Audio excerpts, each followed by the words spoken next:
Good afternoon.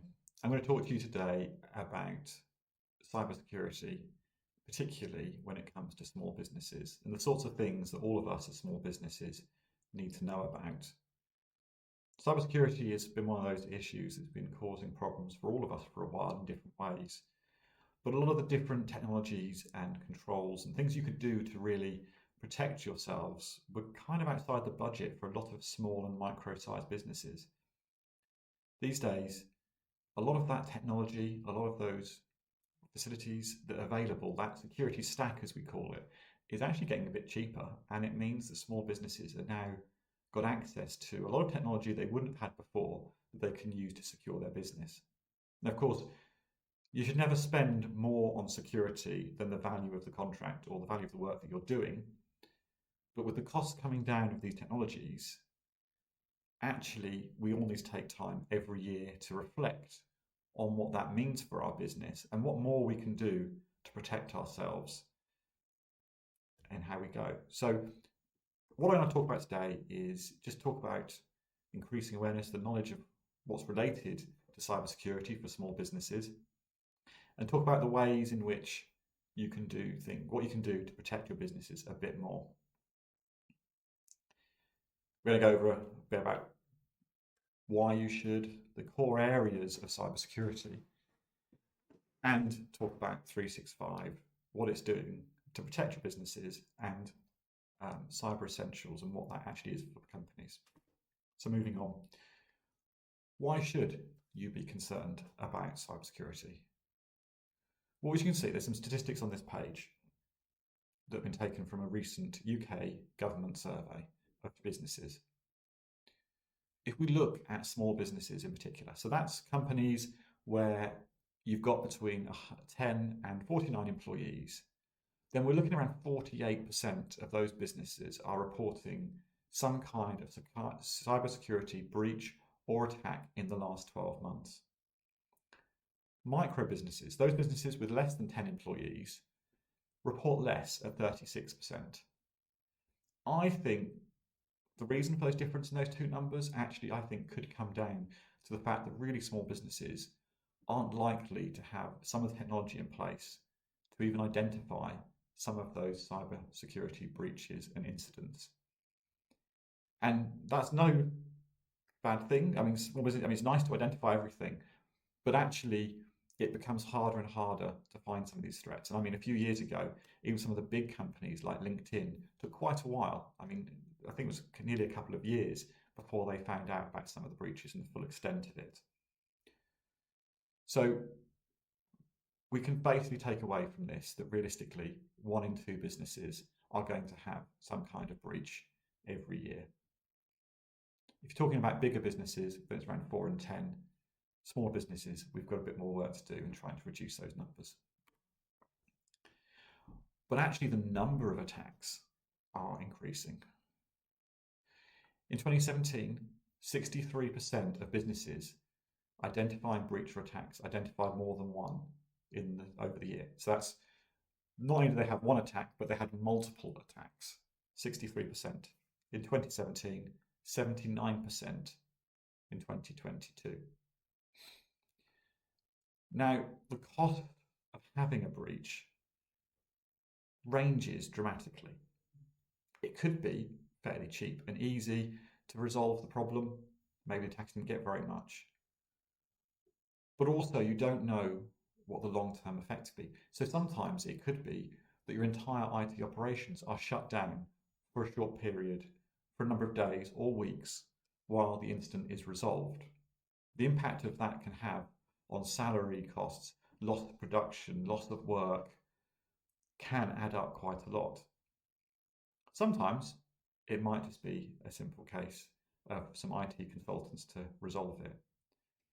So actually, I think the cost of a breach is really hard to quantify, and I think it will vary from business to business, and actually should form part of your business continuity planning and incident response planning, is actually looking at what these costs could be, because the cost of an incident can be mitigated by putting in more controls in advance in many cases. So in the last 6 months, there have been a number of different attacks. There's attacks all the time. But here are 3 examples. So last week, there's a manufacturing group. They have 3 different facilities. They were targeted by an attack. The investigations are still ongoing, but the company has had to shut down all their facilities for at least a week and maybe longer.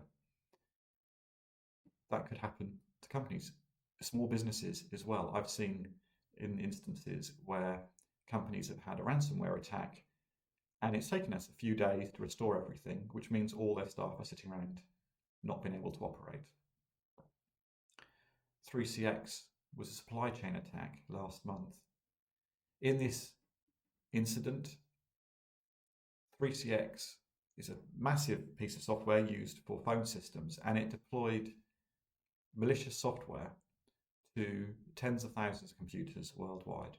Now, in many instances, that software, that malicious code was never fully activated and it didn't do what it was supposed to do. But the way the hackers got in was through an employee's personal computer that had some software on it, a malicious software on it before. From that, they got credentials, got in, and then did an onward attack against customers. We often get asked by clients about whether their staff should be using personal computers. And people always say, oh, it's all fine, we've got Norton antivirus or some other antivirus on their computer. But it's more than that. Cybersecurity is more than just an antivirus product now. Earlier in the year, last year, there was a data breach with LastPass, which is one of the early password management software providers. And they had a breach, and I believe the report ultimately came back that there was a piece of equipment on someone's personal network at home that was then hacked, and from that they were able to then start accessing other data that eventually gave them access to the encrypted passwords of all of the LastPass customers. And the impact for that one is going to be quite extreme. LastPass had a number of breaches over the years, but this is possibly the largest one yet. And there is talk of a class action lawsuit against them for this sort of activity. Now, when we talk about cybersecurity, we can talk about multiple different areas. And what we as a business look to is the sort of core pillars that are usually involved in Cyber Essentials and use those in our advice that we give customers. So these are secure configuration, how your machine and software is configured. Boundary firewalls and internet gateways, so your network equipment, is it set up properly? Malware protection, so this is where your antivirus will kind of sit. Access control, finding users. And patch management and vulnerability management is making sure that software and the configuration of everything stays up to date and is protected. Now, this is a webinar. I don't want to be sitting here all day talking about everything because I don't think you all need to know. In some of these areas, you will already have a good idea of what's involved. So today I want to talk about just these 3 things: patch management, access control, and secure configuration. So what is patch management? Patch management is about fixing, in this instance, security issues with software. We talk as well about vulnerability management, and that is the more generic term where we're looking at what is happening on the machine, what software is there, and what are known issues with that software. So as part of patch management, you need to have a process in place to look for what is vulnerable on the devices, or how you're going to make sure these updates are applied. And with Cyber Essentials and many others, we will use a vulnerability management system that will check the whole time for software on the computer, report back of known vulnerabilities, and then if there is patches that we can install, we'll install those patches on the devices, and that will reduce the chance of attacks on your network and your computers. That's vulnerability management, which includes patch management. There is also some vulnerabilities where it might be more about reconfiguring settings, changing the way your computer works to reduce risks. You might have updates for Windows installed automatically, so you might think you're covered. But patch management is not just about your Windows or your Mac or your iPhone, whatever it is, updates. It's also about all the other software on your computer. So that can be your Office applications. It could be Adobe Acrobat Reader. It could be WinZip. Whatever that software is, all of them should be supported, and all of them should have a process for managing the updates. Next, access control.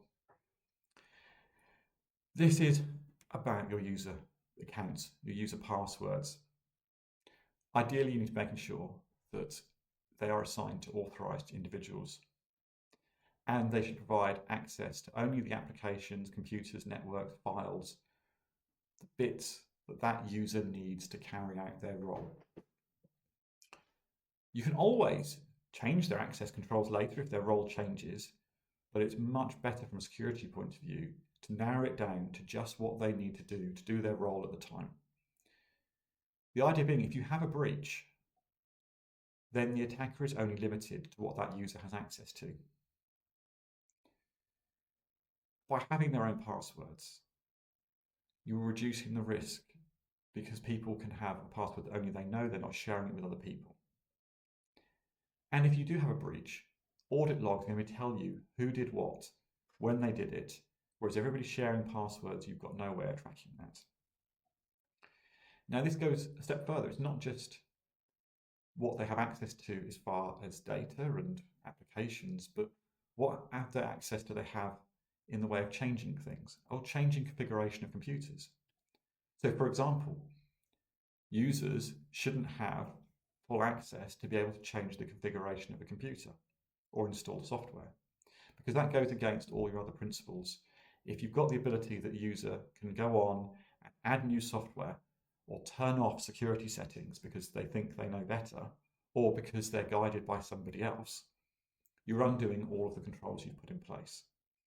So we'd always recommend to relook at your access control, allocate passwords to all the services, what they have to do, the data they need to have access to, and then keep reviewing it on a regular basis to make sure that's still appropriate for their role. There have been some very large-scale breaches where people have had multiple roles in organisations and their permissions have never been reviewed, and it's really important to do that. We'd recommend for small businesses, very simple setup, but at least try and look through every 6 months or a year to make sure that you've got just the right accounts you need. You'll be surprised at how often we've found companies, when we've done audits, where they've got user accounts for people who've long gone, but theoretically could still access the system and the data. Secure configuration. So when you buy new equipment, whether that's computers or network devices, it's likely that that's going to be provided in a sort of default configuration that's low security, works for most people, nothing too complicated. Now, when you start putting that into your business operation, you're introducing a lot of vulnerabilities, a lot of weaknesses to your system because that computer or that piece of network equipment is not set up properly. So what you want to do is change the configurations following best practice, and you could implement all sorts of things to limit the risk that machine poses. So in the case of network equipment, like a router, they'll always come with a pre-built administrator account. And there's so many routers out there that come through with a default username and password of admin and admin. And that's fine because it makes it easy for you to set up. But when you set it up, you need to change that password. Otherwise, it's very easy for people to break into your router and then from that into the rest of your network. And we've seen this, that there are some internet providers who will actually supply routers with default passwords still enabled. It's really important that as an organisation, you or your IT team look at that and try and make sure those passwords have all been changed for all the network equipment. Likewise, computers. They all come with an administrator account, a guest account, various other things, and you need to limit those setups. They come with a broad set of controls that are not very secure, so a lot of them won't have screensavers, which will lock the computer when someone walks away. There'll be configurations that won't limit what files can be opened from the internet, things like that. And actually, you need to put these things in place. And Microsoft provides a lot of guidance, as do other manufacturers, on what should be enabled in a professional environment, not just in a personal environment. So we work a lot with Microsoft 365. I really like the Microsoft 365 Business Premium suite of applications. Inside Microsoft 365, you have your basic licenses which cover email and file storage, and then you get the standard product, which includes the emails, file storage, and also the desktop applications and a few little bits. Business Premium, it's about £8 or £9 per month, user more, but it includes a lot more security features that you can use in your business to tick off a lot of these boxes, cover a lot of these pillars as such when it comes to cybersecurity. So Business Premium, you've got facility for helping to manage patches, to deploy secure configurations to computers, to set up access control and single sign-on, and facility to make it easier to manage your usernames and passwords. And with these things in place, you can start then looking at getting accredited for your cybersecurity through a framework like Cyber Essentials, which we'll talk about in a minute. But just be prepared. Buying the license on its own doesn't necessarily mean you've got those things in place. You need to be making sure that you're working with somebody who is going to be taking care of that for you, who will be looking at the configuration on a regular basis, looking at when best practice changes, and then deploying that to your organization. Looking at the vulnerabilities and patches that you need, and actually coming back to you saying, this software you used to use, no one seems to be using it anymore. Let's remove it because we don't know how to worry about patching it. Or even worse, perhaps the software is no longer maintained or supported. So if we remove that software, we do away with the potential security issues that may surround it. And this is a changing environment constantly. I suspect we get emails 3 or 4 times a week, I suspect, telling us about new weaknesses, new vulnerabilities, new settings that should be changed. This is an ongoing battle, an ongoing war, and we all need to be making changes all the time. So working with a knowledgeable technology partner is really useful for small businesses if they don't really want to spend their whole time looking into these things. And you should be asking questions of any partner you are currently working with of what they're doing, what have they done recently with your system, if you've got them on retained contract, for example.